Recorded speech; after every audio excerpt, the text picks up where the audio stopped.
আলাইকুম রহমতুল্লাহি ওয়া বারাকাতুহু। প্রিয় দর্শক শ্রোতা, কেমন আছেন? আশা করি আলহামদুলিল্লাহ ভালো আছেন। আমিও আপনাদের দোয়ায় ভালো আছি। আজকে আপনাদের সম্মুখে হাজির হয়েছি। আপনারা জানেন আমার এই চ্যানেলটিতে আমি প্রতিনিয়ত প্রবাস সংক্রান্ত তথ্যগুলো আপডেট দিয়ে থাকি। সেই ধারাবাহিকতাকে বজায় রেখে আজকেও আমি আপনাদের সম্মুখে হাজির হয়েছি প্রবাস সংক্রান্ত একটা তথ্য নিয়ে। তা হচ্ছে, আমার এক ভাই আমাকে কমেন্টে প্রশ্ন করেছেন, হজরত আমরা মরিশাস থেকে একবার এসেছি, এখন রিপ্লাই আবার মরিশাস যেতে পারবো কিনা?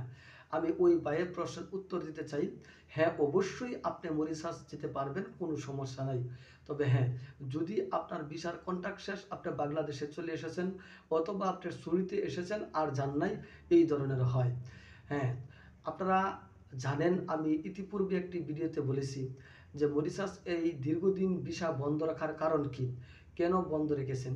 তার কারণটা হচ্ছে, বাংলাদেশের অনেক মানুষ এমন রয়েছেন যারা মরিশাসে ট্যুরিস্টে গিয়েছেন, ট্যুরিস্টে গিয়েও তারা অবৈধ হয়েছেন, অর্থাৎ পালিয়ে গেছেন, পালিয়ে যে বিভিন্ন কাজকর্মতে লিপ্ত হয়েছেন।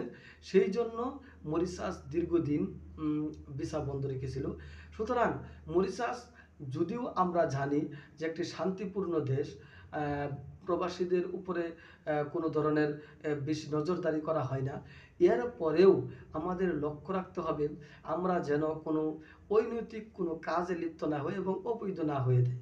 কারণ মরিশাস অবৈধ লোক এলাও করে না, একদম বললেই চলে। এই সুতরাং বাংলাদেশের এই দীর্ঘদিন বন্ধ থাকার কারণটাই হচ্ছে মানুষগুলো অবৈধ হয়ে যাওয়া।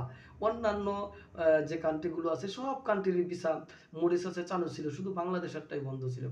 এই জন্য আমি আপনাদেরকে আবারও সতর্ক করব, যারা আপনারা মরিশাস ঢুকতে যাচ্ছেন বা যাবেন, আপনারা এই ধরনের মন মানসিকতা নিয়ে যাবেন না যে আমি ট্যুরিস্টে যাচ্ছি, ট্যুরিস্টে যাই আমি অবৈধ হয়ে যাব এবং কাজকর্ম করব। জি ধন্যবাদ, আশা করি আপনি উত্তরটুকু পেয়েছেন। আরেকটি কথা হচ্ছে, আপনারা জানেন আমি প্রবাস সংক্রান্ত বিভিন্ন তথ্য দিয়ে থাকি এবং প্রত্যেক বছর আমরা একজন করে ব্যক্তি আমরা একদম সম্পূর্ণ বিনামূল্যে ফ্রিতে আমরা বিভিন্ন দেশে নিয়ে থাকি, সেটা সৌদি আরব, কুয়েত বা দুবাই হতে পারে। আপনারা আমার এই চ্যানেলটির সাথে প্রতিনিয়ত যোগাযোগ রাখবেন। আসসালামু আলাইকুম।